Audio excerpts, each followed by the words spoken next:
ವೀಕ್ಷಕರೇ ನಮಸ್ಕಾರ, ನೀವು ನೋಡ್ತಾ ಇದ್ದೀರಾ ಆರ್ ಮ್ಯಾಕ್ಸ್ ಕನ್ನಡ. ನಾನು ಅಶ್ವಿನಿ ಭಟ್.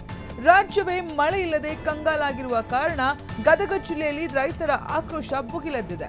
ಜಿಲ್ಲೆಯನ್ನು ಬರಪೀಡಿತ ಎಂದು ಘೋಷಿಸುವಂತೆ ಒತ್ತಾಯಿಸಿ ನೂರಾರು ರೈತರು ಜಿಲ್ಲಾಧಿಕಾರಿ ಕಚೇರಿ ಎದುರು ಎತ್ತಿನ ಬಂಡಿ ಹಾಗೂ ಟ್ರ್ಯಾಕ್ಟರ್ಗಳ ಮೂಲಕ ಜಿಲ್ಲಾಡಳಿತಕ್ಕೆ ಮುತ್ತಿಗೆ ಹಾಕಲು ಯತ್ನಿಸಿದರು ಹಾಗೂ ಜಿಲ್ಲಾಧಿಕಾರಿ ವಿರುದ್ಧ ತೀವ್ರ ಆಕ್ರೋಶ ವ್ಯಕ್ತಪಡಿಸಿ ಪ್ರತಿಭಟನೆ ನಡೆಸಿದರು. ಗದಗ ಜಿಲ್ಲೆಯನ್ನು ತಕ್ಷಣ ಬರಪೀಡಿತ ಎಂದು ಘೋಷಿಸಬೇಕು, ಕಳೆದ 2 ವರ್ಷಗಳ ಬೆಳೆ ನಷ್ಟಕ್ಕೆ ಸೂಕ್ತ ಪರಿಹಾರ ನೀಡಬೇಕು ಹಾಗೂ ರೈತ ವಿರೋಧಿ ಧೋರಣೆ ಅನುಸರಿಸುತ್ತಿರುವ ಜಿಲ್ಲಾಧಿಕಾರಿಯನ್ನು ವಜಾಗೊಳಿಸಬೇಕು ಎಂದು ಹಲವು ಬೇಡಿಕೆಗಳನ್ನು ಮುಂದಿಟ್ಟುಕೊಂಡು ರೈತರು ಗದಗದಲ್ಲಿ ಬೃಹತ್ ಪ್ರತಿಭಟನೆ ನಡೆಸಿದರು. ಮಳೆಯನ್ನು ಲೆಕ್ಕಿಸದೆ ನೂರಾರು ರೈತರು ಎತ್ತಿನ ಬಂಡಿ ಹಾಗೂ ಟ್ರ್ಯಾಕ್ಟರ್ಗಳೊಂದಿಗೆ ಜಿಲ್ಲಾಧಿಕಾರಿ ಕಚೇರಿಯತ್ತ ಮೆರವಣಿಗೆ ನಡೆಸಿ ಜಿಲ್ಲಾಡಳಿತಕ್ಕೆ ಮುತ್ತಿಗೆ ಹಾಕಲು ಯತ್ನಿಸಿದರು. ಡಿಸಿ ಕಚೇರಿ ಎದುರು ರೈತರು ತಮ್ಮ ಶಕ್ತಿ ಪ್ರದರ್ಶಿಸಿ ಸರ್ಕಾರ ಹಾಗೂ ಜಿಲ್ಲಾಡಳಿತದ ವಿರುದ್ಧ ಘೋಷಣೆಗಳನ್ನು ಕೂಗಿದರು.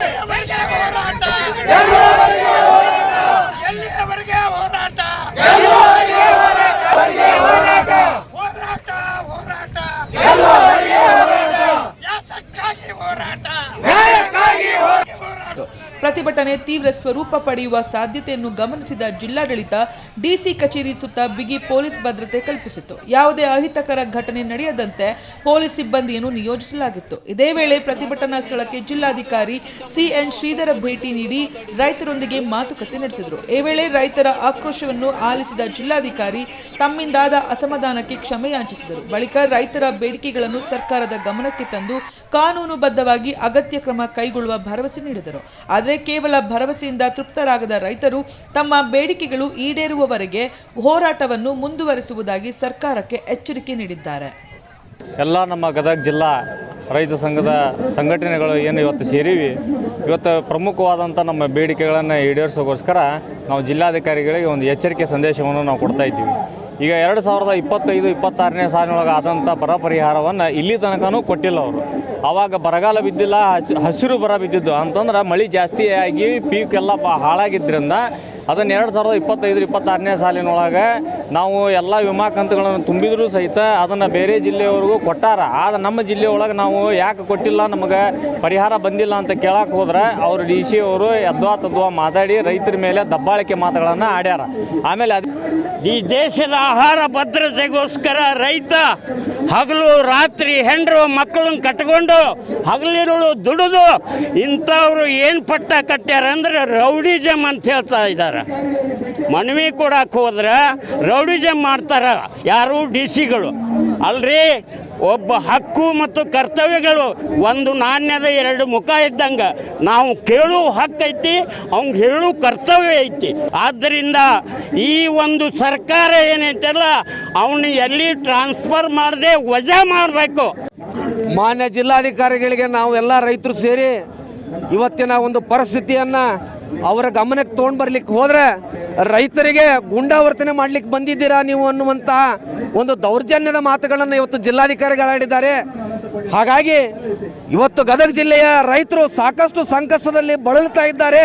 ಇವತ್ತು ಜಿಲ್ಲಾಧಿಕಾರಿಗಳು ಪ್ರತಿಯೊಂದು ಜಿಲ್ಲೆಯ ಗ್ರಾಮಗಳಿಗೆ ಹೋಗಿ ಇವತ್ತು ಬೆಳೆ ಸಮೀಕ್ಷೆಯನ್ನು ಹೇಗೆ ಮಾಡಿದ್ದಾರೆ ಅಂತಂದರೆ, ಯಾರೋ ಒಬ್ಬ ರೈತ ಕೃಷಿ ಹೊಂಡದ ನೀರನ್ನು ಬಳಸಿಕೊಂಡು ಬೆಳೆಸಿರುವಂಥ ಹೊಲಕ್ಕೆ ಹೋಗಿ ಇವತ್ತು ಬೆಳೆ ಸಮೀಕ್ಷೆಯನ್ನು ಮಾಡಿ ಸರ್ಕಾರಕ್ಕೆ ತಪ್ಪು ವರದಿಯನ್ನು ಕೊಟ್ಟಿದ್ದಾರೆ. ಈ ತಪ್ಪು ವರದಿಯನ್ನು ತಾವು ದಯವಿಟ್ಟು ಕೊಡಬೇಡ್ರಿ, ಸೂಕ್ತ ಒಂದು ವರದಿಯನ್ನು ಕೊಡ್ರಿ ನೀವು ಅಂತೇಳಿ ರೈತರು ಕೇಳಲಿಕ್ಕೆ ಹೋದರೆ ಅವರಿಗೆ ಗುಂಡಾಗಳು ಅನ್ನುವಂಥ ಪಟ್ಟವನ್ನು ಕಟ್ಟಿದ್ದಾರೆ. ನಾನು ಮಾನ್ಯ ಮುಖ್ಯಮಂತ್ರಿಗಳನ್ನು ಮನವಿ ಮಾಡ್ತೇನೆ, ದಯವಿಟ್ಟು ಇಂಥ ಜಿಲ್ಲಾಧಿಕಾರಿ ನಮ್ಮ ಜಿಲ್ಲೆಗೆ ಅಲ್ಲ, ಇನ್ನು ಯಾವ ಜಿಲ್ಲೆಗೂ ಯೋಗ್ಯನಲ್ಲ.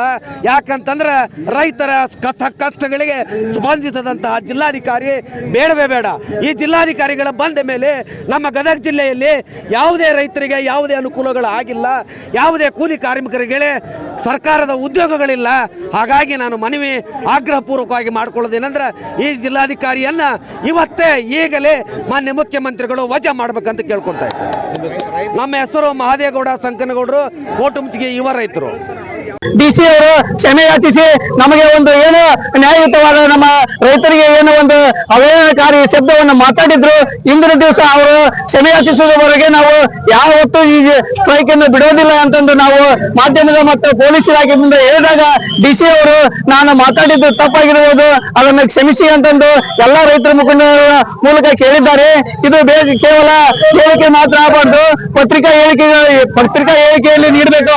ನಾನು ಕ್ಷಮೆ ಯಾಚಿಸಿದ್ದೇನೆ ಅಂತಂದು ಅಂದಾಗ ಮಾತ್ರ ನಾವು ಈ ಹೋರಾಟ ಬಿಡ್ತೀವಿ. ಮುಂದಿನ ದಿನಮಾನಗಳಲ್ಲಿ ಏನು 2025-26ನೇ ಸಾಲಿನ ಬೆಳೆಯನ್ನು ಹಾಕದೇ ಇದ್ದರೆ ಮತ್ತೆ ಇದೇ ತರನಾಗಿ ಹೆಚ್ಚಿನ ಪ್ರಮಾಣದಲ್ಲಿ ಇಡೀ ಗದಗ ಜಿಲ್ಲೆಯನ್ನು ಬಂದ್ ಮಾಡುವ ಮೂಲಕ ಒಂದು ರೈತ ಶಕ್ತಿ ಏನೆಂಬುದನ್ನು ನಾವು ತೋರಿಸಬೇಕಾಗುತ್ತದೆ.